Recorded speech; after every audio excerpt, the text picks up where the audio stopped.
Nah, hari ini sebelum kembali kepada khotbah terakhir dari buku Ibrani, saya akan bicara sedikit mengenai pembangunan gereja dan keuangan sebagai orang Kristen yang bertanggung jawab kepada Tuhan. Nah, saudara-saudara, segala sesuatu milik Tuhan semua. Di dalam Mazmur 24 dikatakan, bumi dan segala sesuatu di dalamnya milik Tuhan. Nah, dari kacamata seperti ini, engkau melihat tidak ada sebutir pasir yang milik setan. Tidak ada satu batu kecil yang bukan dicipta oleh Tuhan. Seluruh alam semesta itu milik Tuhan. Lalu, Tuhan cipta segala sesuatu itu untuk siapa? Tuhan cipta seluruh alam semesta untuk manusia. Nah, ini Kolose pasal 1. Segala sesuatu dicipta untuk manusia. Sehingga tidak salah manusia meluncurkan roket untuk menemukan di Mars ada air, tidak. Pernah mempunyai sel yang ada hidup, tidak. Mungkin berapa ratus ribu tahun yang lalu pernah ada hidup di situ. Kita mau mengetahui, kita memakai teknologi yang tertinggi, pakai materi yang paling mahal, pakai mesin yang paling canggih, pakai teknik yang paling canggih. Kita berusaha untuk menemukan segala sesuatu dalam alam semesta. Tidak salah. Tidak ada agama yang mengerti ayat ini. Tuhan cipta segala sesuatu untuk manusia. Sehingga manusia berhak menyelidiki, mengerti, menganalisa, menemui segala rahasia yang Tuhan cipta untuk kita. Ini adalah Christian worldview of science. Saudara-saudara, di dalam agama lain, apa yang mereka pikirkan dengan kebajikan mereka berasal dari manusia untuk mengganti hidup kekal. Itu adalah anthropocentric interpretation. Tapi Alkitab mengatakan segala sesuatu dicipta Tuhan untuk manusia. Sehingga manusia seharusnya menjadi tuan rumah dari alam semesta. Manusia menjadi tuan rumah dari segala sesuatu menurut sertifikat hak milik yang Tuhan berikan kepada kita. Menurut mandat yang diberikan Tuhan kepada kita. Inilah manusia. Poin yang kedua. Kalau demikian, manusia boleh sewenang-wenang? Jawaban tidak. Memang segala sesuatu dicipta bagi manusia. Tetapi manusia dicipta untuk Tuhan. Semua 1, 2, 3. Manusia dicipta untuk Tuhan. Nah, dari kaitan poin pertama dan poin kedua ini, kita bertanggung jawab kepada Tuhan Allah. Nah, saudara, segala sesuatu dimiliki oleh manusia. Manusia mempunyai sertifikat hak milik untuk mengelola, untuk menguasai seluruh alam semesta. Memang ini Alkitab. Tetapi kaitan kedua, manusia dicipta untuk Tuhan Allah. Itu sebab Tuhan mandatkan engkau kelola segala sesuatu. Tapi engkau harus bertanggung jawab kepada Tuhan. Ini poin kedua. Biarlah orang yang mendengarkan prinsip-prinsip ini pada hari ini mengerti dengan jelas. Inilah teologi reform. Mengenai property. Mengenai human mandate. Mengenai the belongings and the right to possess everything. Saudara-saudara, alam semesta dicipta bagi manusia. Tapi manusia dicipta untuk Tuhan. Nah, kalimat yang kedua ini adalah kalimat yang kita mengerti melalui wahyu khusus. Saudara-saudara, di dalam kita menikmati segala sesuatu itu anugerah umum.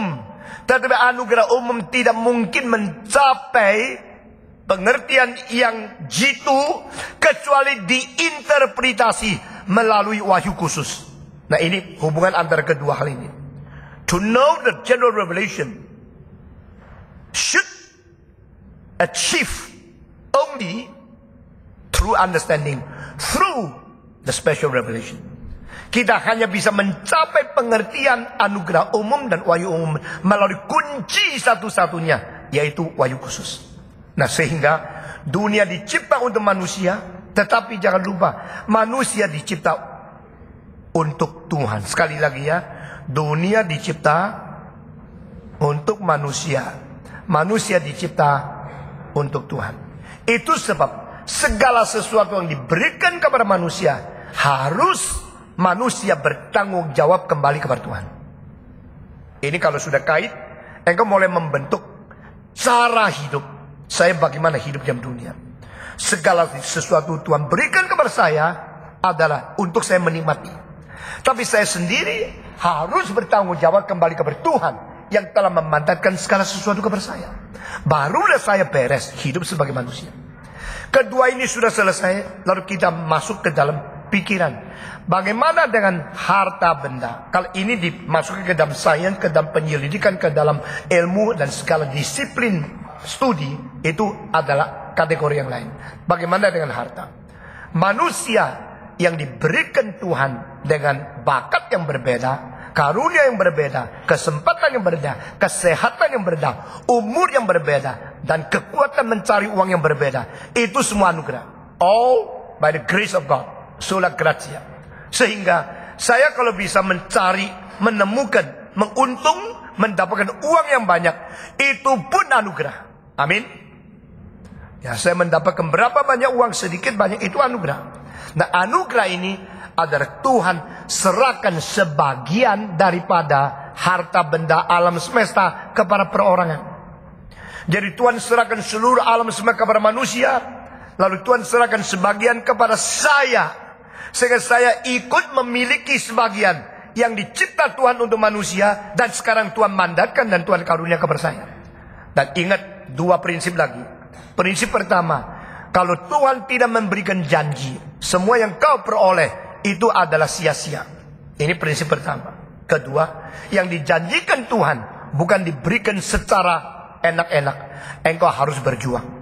Nah, kedua prinsip ini adalah prinsip how to obtain and how to possess our property. Bagaimana saya mendapatkan uang? Bagaimana saya mengelola uang? Kita mendapatkan uang, mendapatkan rumah, mendapatkan benda, mendapatkan materi. Ini semua adalah anugerah Tuhan.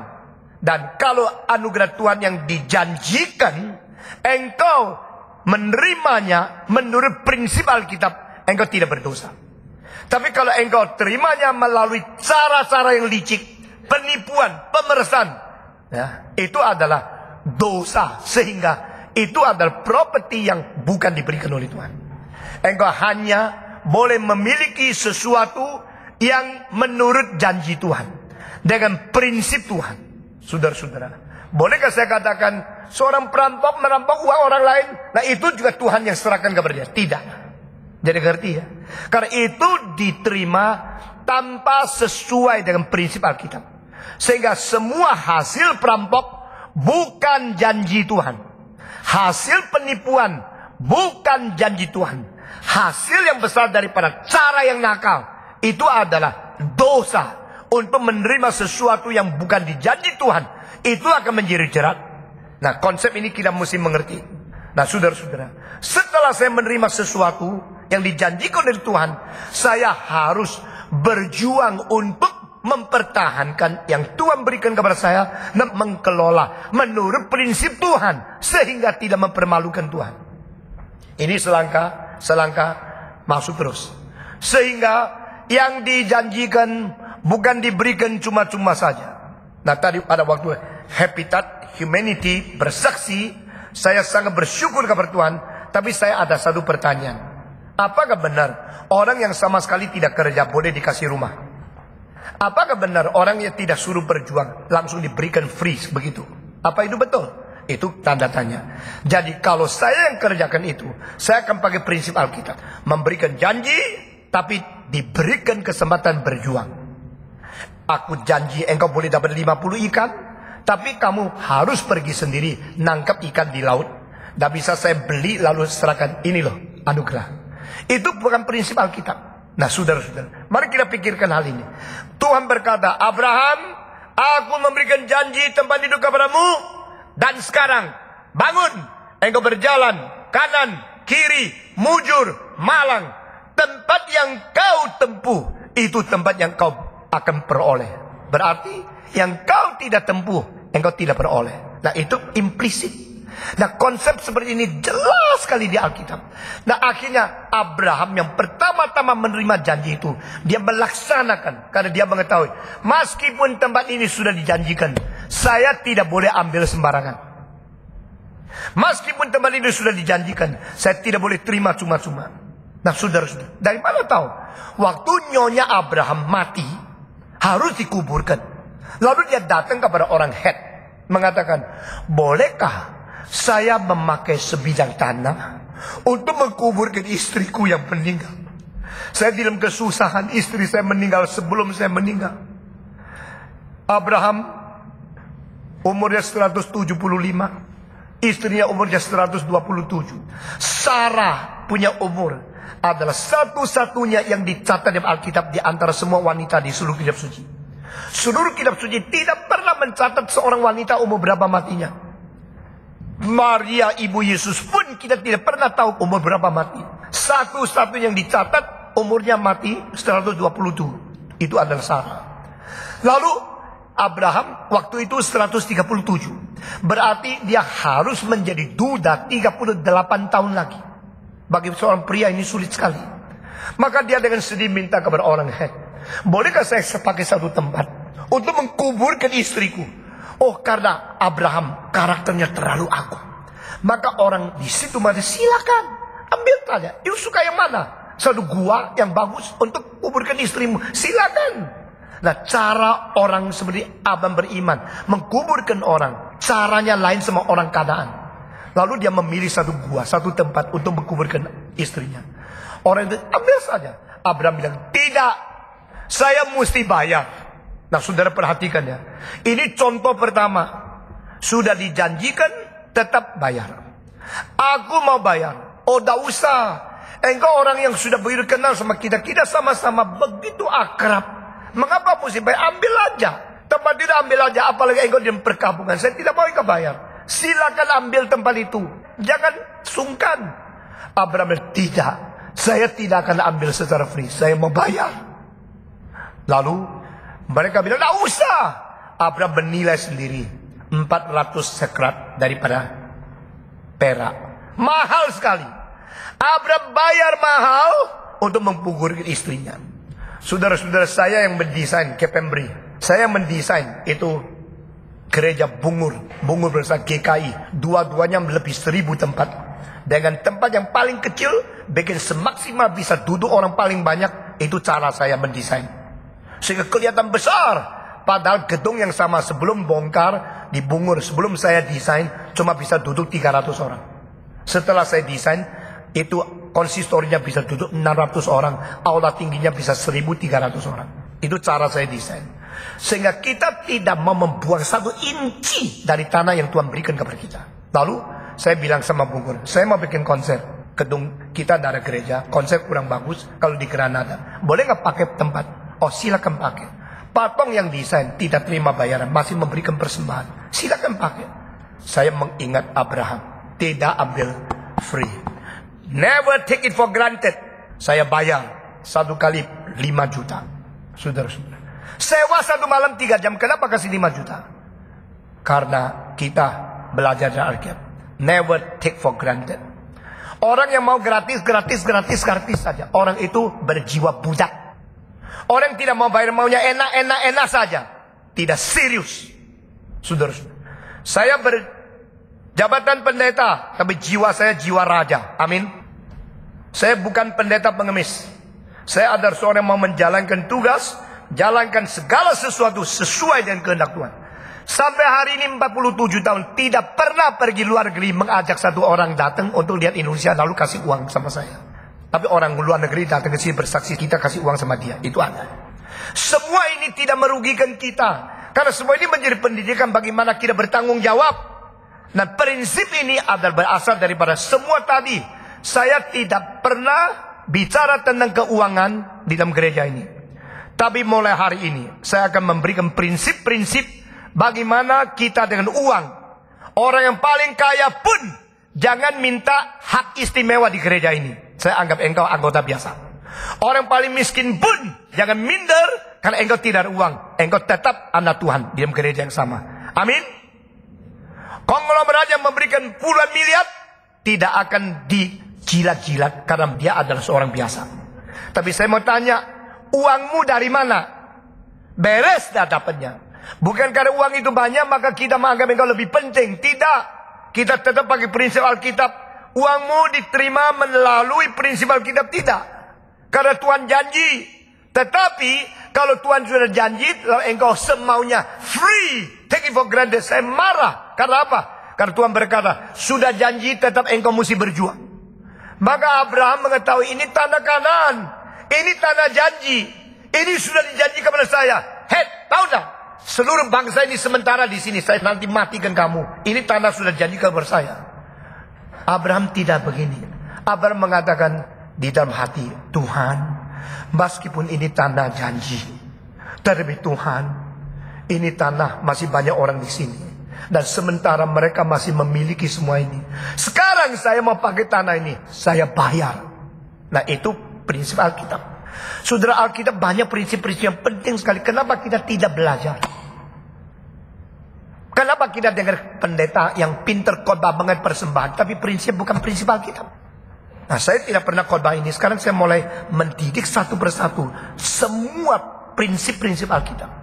Abraham bayar, mereka terima enggak? Mereka terima. Kenapa?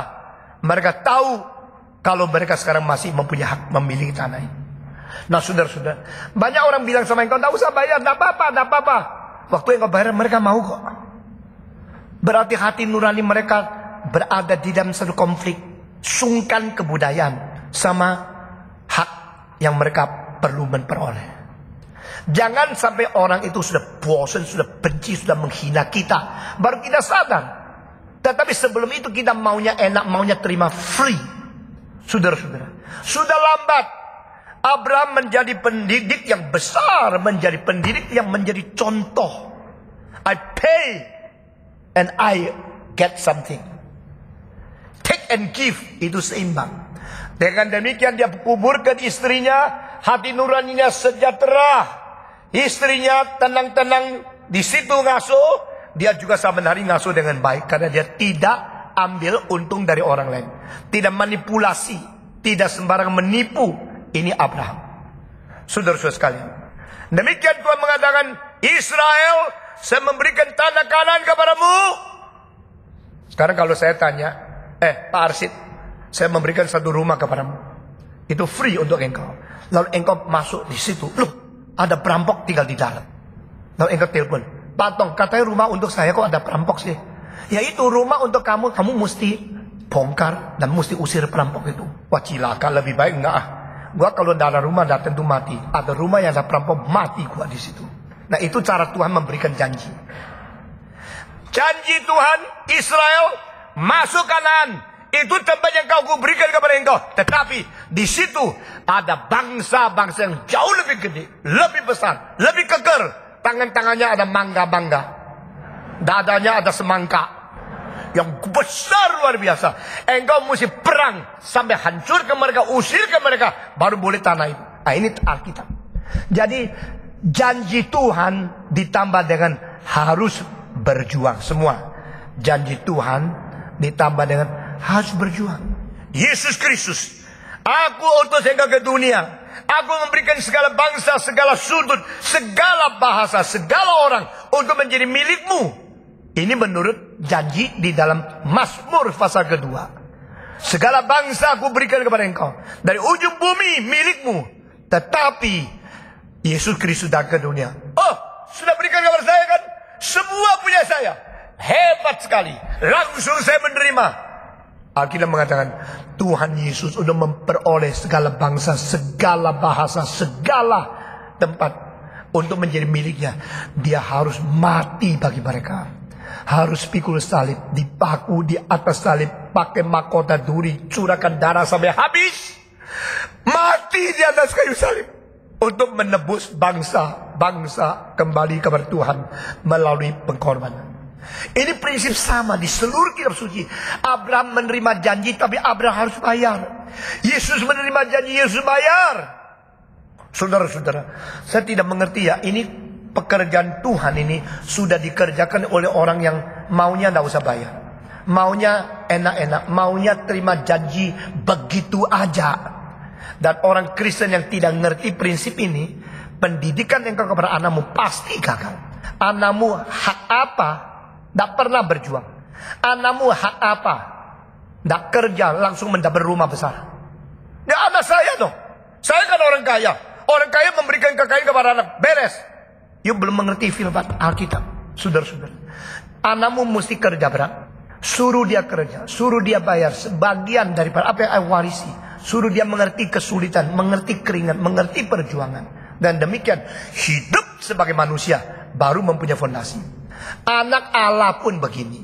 Apalagi anak kita. Saudara-saudara, mari kita takluk kepada Tuhan. Engkau bilang, oh saya orang berbakti kepada Tuhan. Mari kita takluk. Mari kita belajar. Amin.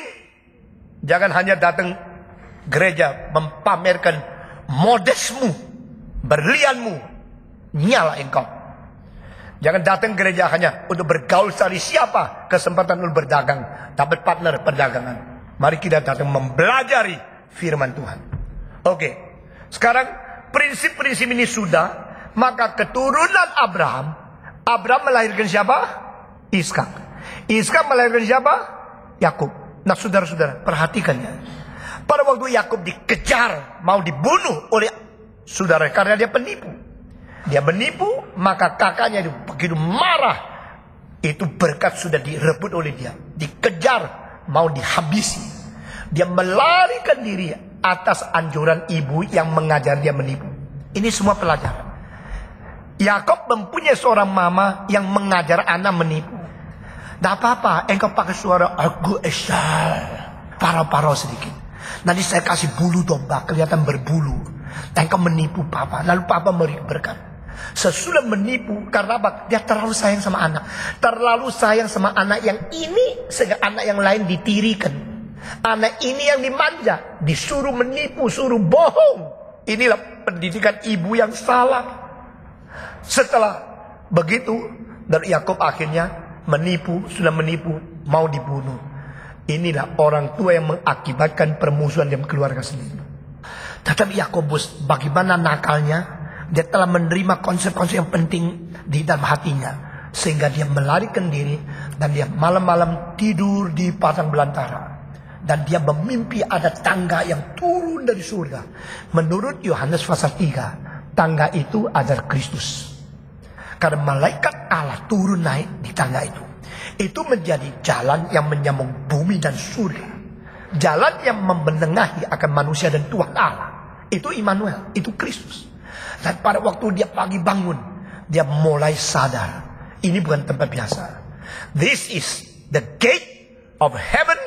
This is the temple of God. Ini ada Bait Elohim. Bait Tel sekarang menjadi Betel, ya. Gereja Betel itu istilahnya Bet El. El itu Elohim. Bet itu Bait. Betel Bait Allah. This is the temple of God. This is the gate of heaven. Dia sadar. Lalu dia berkata, Tuhan, peliharalah aku. Maka aku akan memberikan perpuluhan kepadamu. Nah, saudara-saudara, orang yang mengatakan perpuluhan, ya, secara pribadi di dalam doa kepada Tuhan Allah, Yakub salah satu orang paling dini. Tapi sebelum Yakub yang telah menjalankan, bukan di dalam doa, menjalankan, itu adalah Abraham. Nah, saudara-saudara, Abraham seorang yang agung luar biasa. Abraham seorang yang menjalankan segala sesuatu kewajiban, khususnya di dalam keuangan. Pada waktu dia merampas, dia membunuh 4 raja sama 5 raja saling berperang, dan keponakannya diambil. Dia begitu jengkel sama keponakan sendiri. Tetapi pada waktu keponakan di dalam kesulitan, dia tidak mengingat akan kesalahan dia, tapi menyelamatkan dia. Ini semua pengajaran yang baik. Waktu dia perang dengan 4 raja, Abraham yang menang. Jadi Abraham sebenarnya raja. Abraham sebenarnya seorang berjiwa dan berkedudukan sendiri raja. Tapi Alkitab tidak pernah mengatakan Abraham raja. Buktinya, dia satu keluarga berani pergi perang dengan beberapa raja. Dan akhirnya dia menang.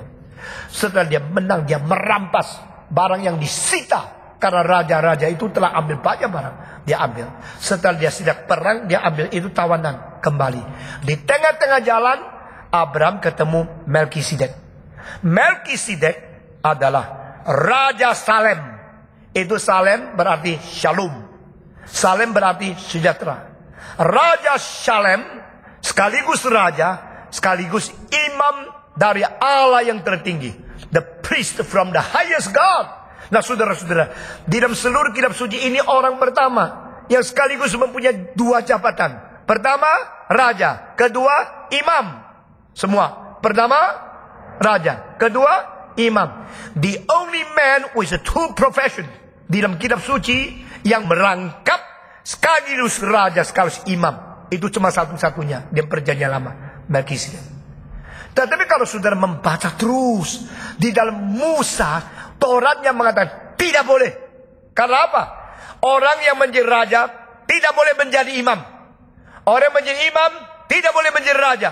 Karena apa? Raja harus keturunan suku Yehuda. Imam harus keturunan suku Lewi. Imam harus keturunan Harun.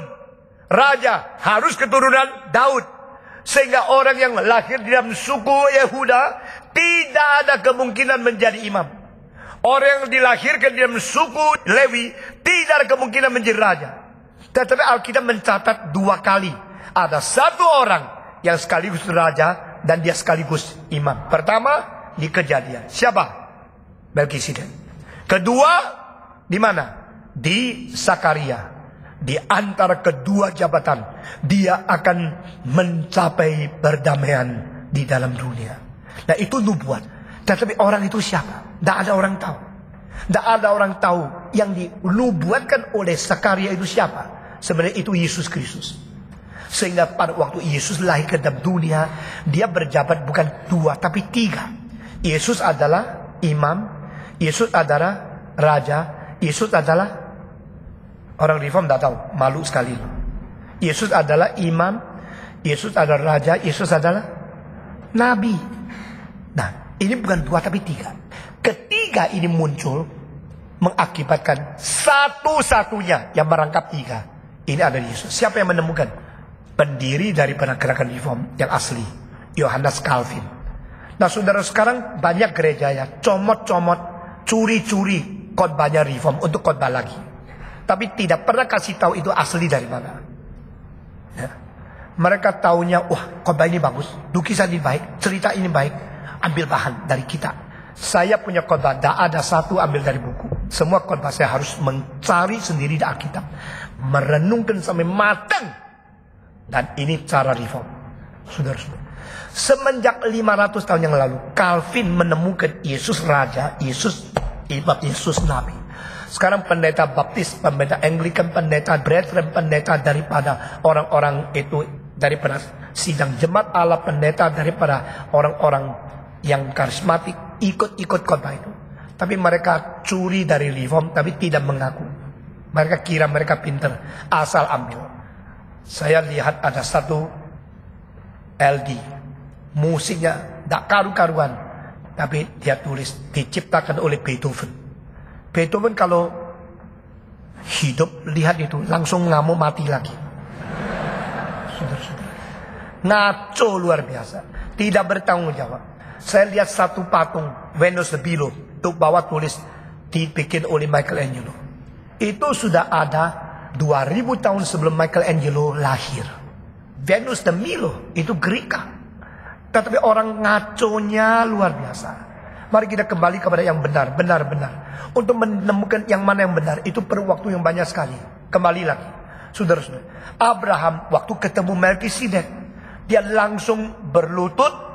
Dia langsung memberikan hormat yang tertinggi kepada Melkisedek dan perintahkan keluarkan perpuluhan dari segala sesuatu yang diterima untuk Melkisedek. Nah, ini pertama kali orang memberi perpuluhan dengan serius, dan apa yang diberikan menurut tradisi yang tidak catat dalam kitab suci baru muncul di kitab Ibrani. Dari yang diterima, dia pilih yang terbaik untuk Tuhan. Wah, saya sangat tergerak. Sekarang kita ya, kalau memberi persembahan, cari duit yang paling lencu. Ya. Yang paling tua, kalau bisa yang sudah tidak laku. Yang paling kecil, lalu gumpal gini, taruh di persembahan. Supaya persembahan tidak kasih tahu orang lain. Karena terlalu kecil, tidak mau kasih tahu orang lain. Tetapi Alkitab mengatakan Abraham memberikan yang terbaik, the best, daripada apa yang dia terima, perpuluhan untuk Tuhan. Dengan demikian, maka Abraham menjadi contoh bapa semua orang beriman. Bagaimana bertanggung jawab atas keuangan. Saudara-saudara, segala sesuatu dicipta bagi manusia. Tapi manusia dicipta bagi Tuhan Allah. Maka Tuhan akan melihat engkau manusia, engkau dapat anugerahku, bagaimana reaksi engkau kepada saya. Sekarang saya mau lihat. Pengaruh ini turun kepada Yakub. Yakub mengatakan, peliharalah saya akan memberikan perpuluhan kepadamu. Nah saudara-saudara, dari Abraham ke Yakub sudah ada sedikit perbedaan.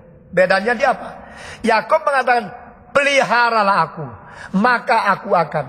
Saya minta saudara perhatikan, persembahan harus mempunyai pengertian teologi yang benar. Dan persembahan jangan ditambah dengan sesuatu imbalan atau sesuatu motivasi yang jelek. Abraham memberikan perpuluhan, diberikan kepada Melkisedek. Dan saudara-saudara, sampai di dalam buku Malaki dikatakan kepada kita, sampai di dalam buku, di dalam Alkitab daripada Nabi mengatakan, perpuluhan itu adalah milikku. Siapa yang mengatakan kalimat ini? Tuhan Allah. Perpuluhan adalah milikku. Serahkan sepenuhnya ke dalam kas dari bait Allah. Maka aku akan memberikan kepadamu dengan kecukupan yang melimpah. Nah ini adalah firman Tuhan. Saudara-saudara, firman Tuhan harus kita jalankan. Firman Tuhan harus kita lakukan. Karena tidak ada perintah yang lebih besar dari perintah Tuhan. Amin. Perpuluhan itu bukan semaunya saya beri atau tidak. Saya memberikan persembahan atas kerelaanku berapa, itu menurut kemauan saya. Tidak. Tidak peduli engkau rela atau tidak rela. Perpuluhan itu adalah milik Tuhan yang harus dipersembahkan kembali kepada Tuhan. Di sini perpuluhan sama persembahan saya bedakan. Tetapi kalau ada ayat yang mengatakan dipersembahkan kepada Tuhan, itu hanya berarti satu sikap manusia harus menyembahkan sesuatu dengan menyembah, to worship, menyembah Tuhan, memberikan kembali milik Tuhan. Sesudah itu baru ada persembahan pribadi. Persembahan pribadi berarti engkau rela memberi berapa untuk pekerjaan Tuhan atau untuk menolong orang lain, itu terserah. Dan Tuhan menerima dengan kesukaan. Tetapi itu di luar perpuluhan. Perpuluhan itu milik Tuhan. Jikalau siapa mengambil bagian perpuluhan untuk sendiri, itu pencuri di dalam rumah Tuhan. Saudara-saudara, saya mengatakan kalimat ini, tidak ada motivasi supaya saya dinaikkan honor. Tidak. Saya memberikan persembahan, memberikan uang kembali kepada Tuhan, jauh lebih banyak persentasinya dari konglomerat. Saudara-saudara, saya berani mengajar saudara karena saya menjalankan. Saya berani mendidik saudara karena saya pemimpinmu. Saya bukan pemimpinmu secara organisasi, saya pemimpinmu di dalam menjalankan firman. Kalau saya tidak menjalankan firman, saya tidak akan naik ke atas mimbar. Kalau firman saya khotbahkan bukan kepercayaanku sendiri, tidak akan keluar dari mulutku. Tetapi kalau setiap kalimat itu keluar dari mulut saya, yang berusaha mati-matian menjalankan, lalu kalimat-kalimat saya bicarakan dari mimbar, akan diurapi oleh Tuhan untuk mendekur hati nuranimu. Saudara-saudara, sekali lagi, perpuluhan milik Tuhan semua. Perpuluhan tidak diserahkan kepada kita.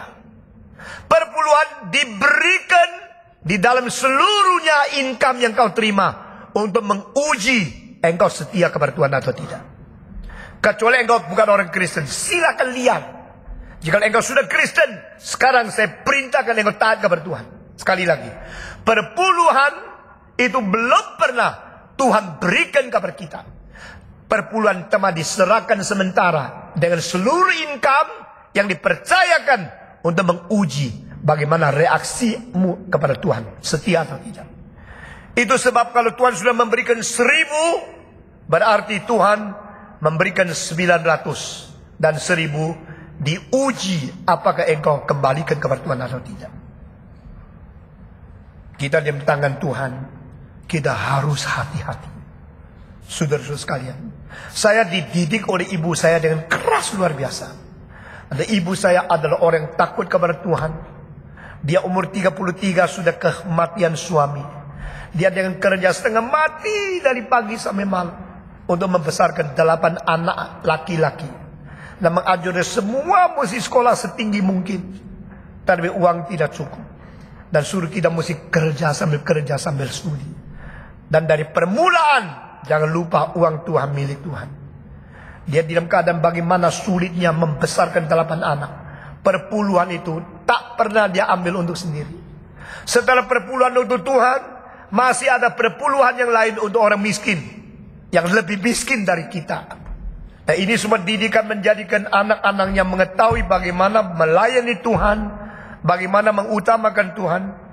Pada waktu saya nikah, saya takut kalau nyonya saya tidak memperbolehkan atau melarang saya memberikan uang untuk pekerjaan Tuhan. Akhirnya baru saya tahu dia lebih ketat dari saya. Dan dia selalu ingatkan saya, jangan lupa uang Tuhan itu uang Tuhan. Nah, ini semua menjadi contoh yang baik.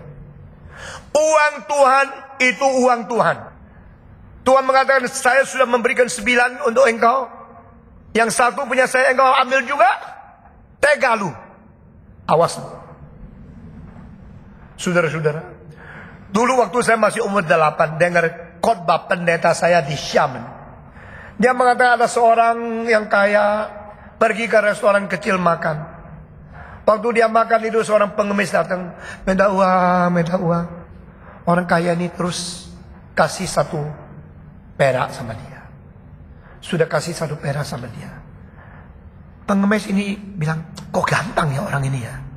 Hatinya lembek, gampang tersentuh. Dia tanam, minta uang, saya masih tidak cukup. Orang itu tersentuh, kasih lagi kedua. Setelah uang sudah bayar makanan, dia lihat surat kabar. Terus pengemis ini mengatakan, gampang banget ya. Kedua kali lebih gampang.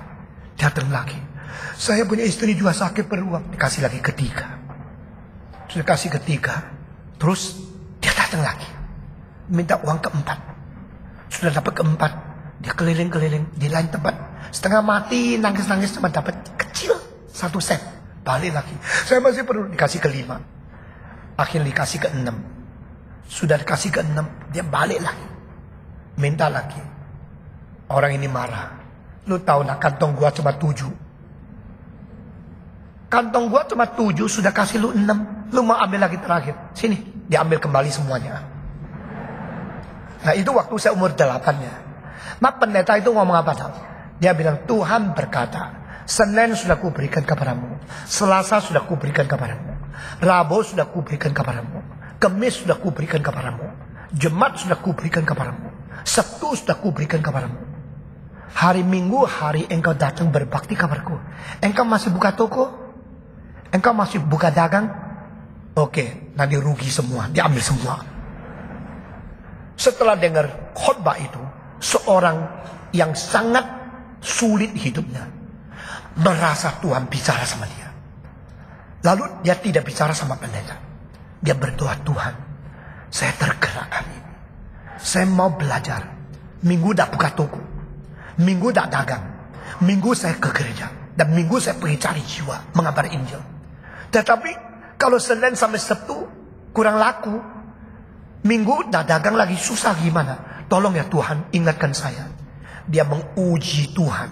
Ya. Tak boleh mencobai Tuhan, tapi boleh menguji Tuhan.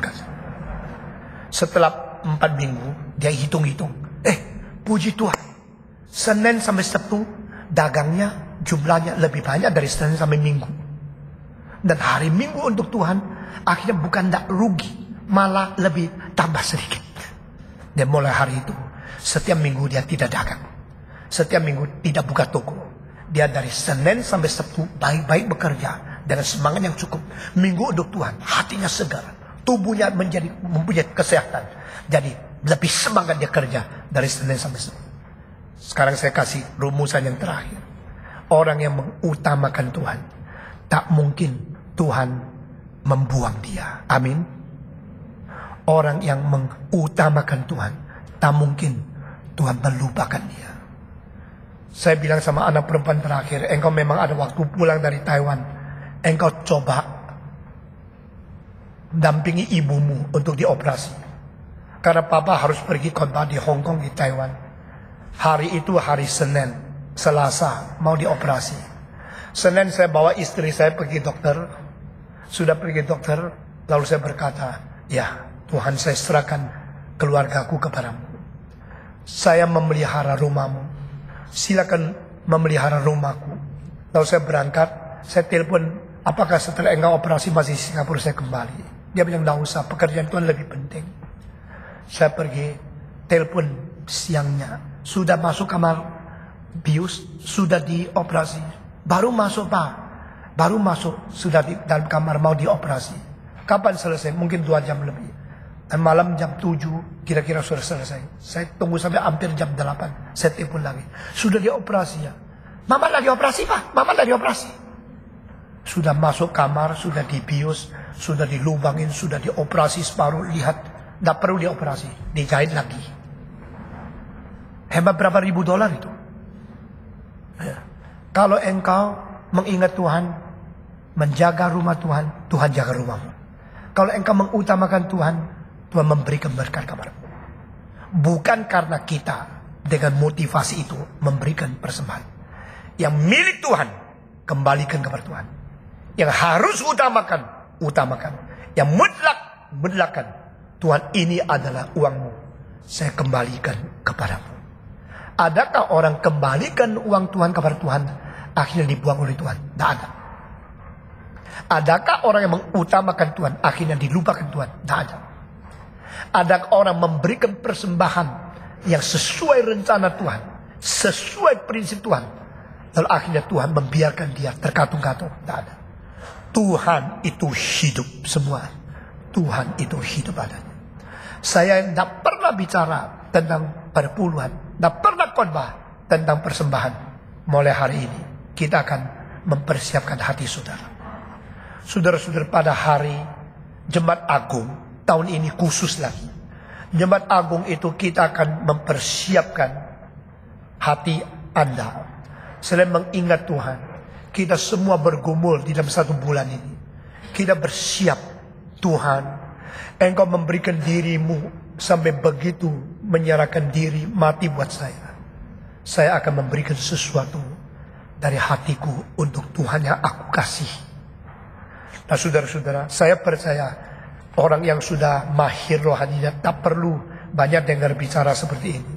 Tapi karena di antara kita banyak orang yang belum mahir, belum matang, perlu diingatkan kembali. Maka saya sudah membentuk satu panitia yang setiap minggu ada sedikit waktu untuk membicarakan tugas kita di dalam pembangunan gedung gereja. Dan pada hari Jumat Agung pertama kali akan disiapkan kotak, dan setiap orang memberikan persembahan yang sudah siap atau dengan janji iman, dengan tulisan di atas kertas yang bertanggung jawab. Dengan segala kehormatan kita datang sendiri memberikan persembahan untuk pekerjaan Tuhan. Gereja yang akan dibangun, saya tidak tahu akan seluruh berapa kira-kira bagian gereja, bagian pekerjaan Tuhan. Kita perlu membiayai 150 miliar. Nah itulah bagian yang kita gumulkan bersama-sama. Pada saat-saat selanjutnya saya akan memberi lagi prinsip persembahan, prinsip keuangan di dalam Alkitab kepada kita masing-masing. Hari ini kita hanya sampai di sini saja.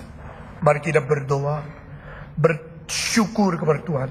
Dari lahir sampai hari ini kita diberi kecukupan, kita diberi kesehatan, kita diberi pendidikan, kita diberi kesempatan, kita diberi kebebasan, kita diberi keuangan.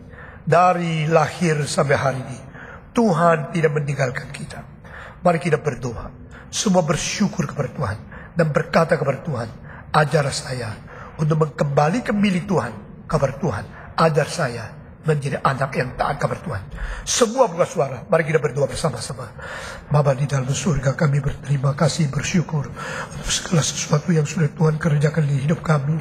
Kami bersyukur Tuhan tidak meninggalkan kami, Tuhan tidak membuang kami, Tuhan memberikan kecukupan kepada kami, Tuhan memberikan hidup kepada kami, Tuhan memberikan napas kepada kami, Tuhan memberikan kesehatan kepada kami, Tuhan memberikan kebebasan kepada kami, Tuhan memberikan kekuatan kepada kami, Tuhan memberikan kesempatan kepada kami, Tuhan juga memberikan bakat karunia dan segala sesuatu kemungkinan kepada kami, sehingga kami boleh menjadi orang Kristen yang sungguh-sungguh taat kepadamu, orang Kristen yang sungguh-sungguh memuliakan nama Tuhan. Berikan kami satu pengertian dan kesadaran, kami harus kembalikan milik Tuhan kepada Tuhan demi kemuliaan Tuhan, supaya Tuhan boleh menyatakan kuasa kedaulatan di atas bumi ini dan berkatakan Injil melalui kami kepada sesama manusia. Dengar doa kami Tuhan, kami serahkan semua ke dalam tangan Tuhan, demi nama Yesus Kristus, penebus dan juru selamat kami yang hidup. Amin.